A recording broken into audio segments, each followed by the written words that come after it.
Chaz Chambliss. He is ready for questions. Whoever's got one.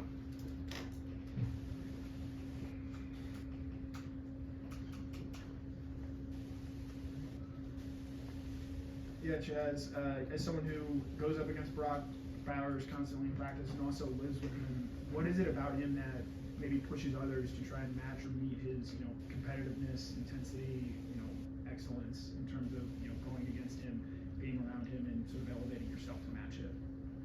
He never complains, no matter how many reps he gets. No matter the situation, what he has in a play, he never complains about it, and he's always back for the next snap. Chaz, we talked to you back in the spring about you being the veteran of the outside linebackers. How much more comfortable do you feel sort of leading those guys and having had the last few months, having had the summer as an older guy in the room? Coming to the spring, I was more of a lead by example kind of leader in my room, because I obviously didn't have to talk because there's Nolan. But going into summer and coming out of spring, I realized I had to be more of a vocal leader. I got to be more of a leader in the young guys and teach them how it's done. You were a guy that, just like a lot of people at Georgia, having to wait for their opportunity. And what have you seen from Marvin Jones and Darius Smith, like those guys that have had to wait for their opportunity, could see increased roles this season? They just both of them put their head down and work. Darius is naturally blessed, with speed and length. Marvin's a great pass rusher, great football player. Both of them, just like everybody else, normally have to wait their turn, but they didn't complain, so they're going to play along the way. Yeah, it's pretty well known you're an extremely hard worker yourself. I'm curious where that comes from, who instilled that in you, and who would you attribute that to? I attribute it to my dad, drill sergeant, 25 years in the military. Kind of instilled that in me from a young age that nothing comes easy.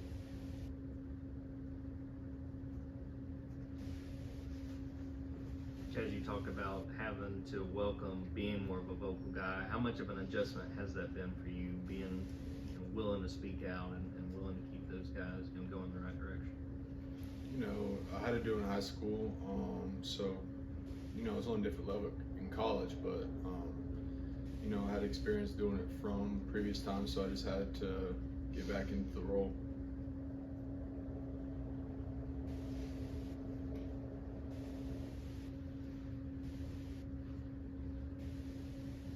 Chad, you may have answered this earlier, like the spring or something, but what was Nolan Smith's marching orders, so to speak, as far as being now the gatekeeper, I guess, of that outside linebacker room?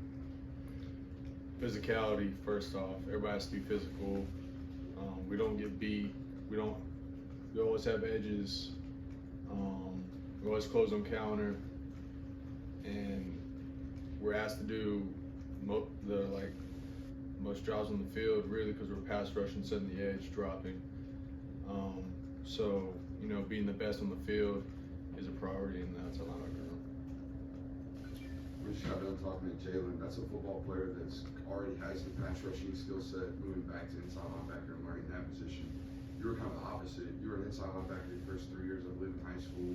Worked your way down towards the line of scrimmage. How's that transition been for you? And do you feel like you're kind of at a point where your skills are really refined? In high school I played 3-3 stacks, so first, second down, step backer, and third down and get down in 3-4. But I feel like there was a role that I had to play last year and previous years as covering, because we had great pass rushers and Robert Bill, Nolan Smith, so that was already filled. So I just played my role. Talking about Jalen again, it's the first chance really that we had to pick his brain a little bit. What have you seen from him first doing that cross training and now, obviously spending a lot of time at the inside linebacker? Just what have you seen from him in being able to make that transition? What kind of player would you describe him? Going from outside backer to inside backer, the pass rush helps you obviously inside backer because you run a lot of cross dogs, a lot of inside backer blitzes and simulated, but that's going to help him in the inside backer room. There's more coverage in the inside linebacker room, more mental, capacity you have to have. But he's up for the task. He's mentally strong, and he's got all the abilities. Chaz, you're going into your third season, what are you looking to really progress in your own game now, kind of leading that edge rusher room? Just taking the footsteps of those before me. There's great outside linebackers from Georgia, Renzo Carter, Nolan Smith, Robert Bill. Those guys set a pathway and a way of how to do it, and just trying to follow by that standard. Two kind of non-football sort of related questions. One, the number 32, where did that come from for you? And then secondly, we always hear about how competitive Bowers is and doesn't like to lose in anything. Is there anything you can beat him at consistently when you guys compete outside of football? Number 32, nothing really significant. I just kind of got him when I was younger and kind of just stuck it out, and I also always loved Dante Hightower. Tyrann Mathieu also. I love those guys growing up. And I'm trying to think what I could beat him in. I'd say fishing. I can beat him in. He beats me in shooting.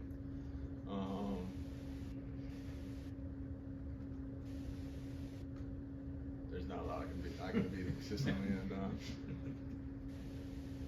Chaz, what have you seen from the three freshman outside linebackers going through the first fall camp? How do you feel like they've held up to this point in camp? It's always an adjustment, especially in fall camp, because you're getting installs every single day. They got to build their mental capacity and obviously their toughness, because we're going on 2 weeks right now of straight practices. So they're just progressing, getting used to the tempo of practice and just putting their head down and grinding every single day. Chaz, I got to ask you, to go back to your dad being a drill sergeant. What was it like growing up in that kind of environment as a young kid? And did y'all do a lot of moving around while he was doing his job? Yeah, I lived at Fort Jackson and a couple more in Mississippi, maybe Texas for a week or two, but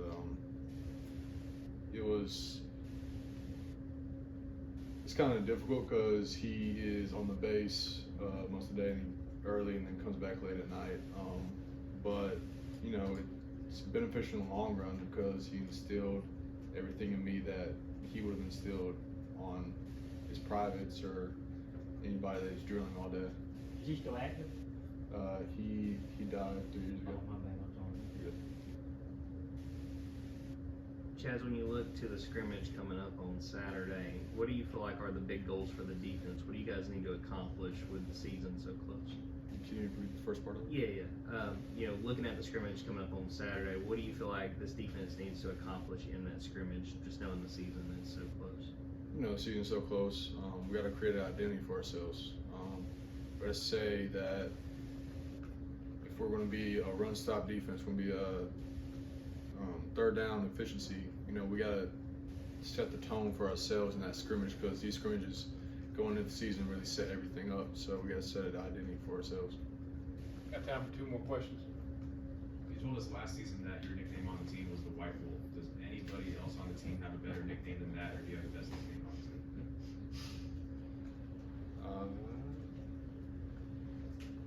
I could say Pop. Pop's a good nickname for him, but I'm sure there's more. I just can't think of it right now. Yeah, I know with the quarterbacks, you're not really tackling them in practice out there, but what's the escapability of these guys compared to Stetson, who obviously could make plays in this field? I think that they do a great job in the pocket. We do a great job in practice of putting them in situations where they can roll in and out of the pocket with 9-on-9, 5-on-4 pass rush, put them in situations that they're uncomfortable and being able to put them in situations to succeed. All right, Chaz, thank you. Thanks.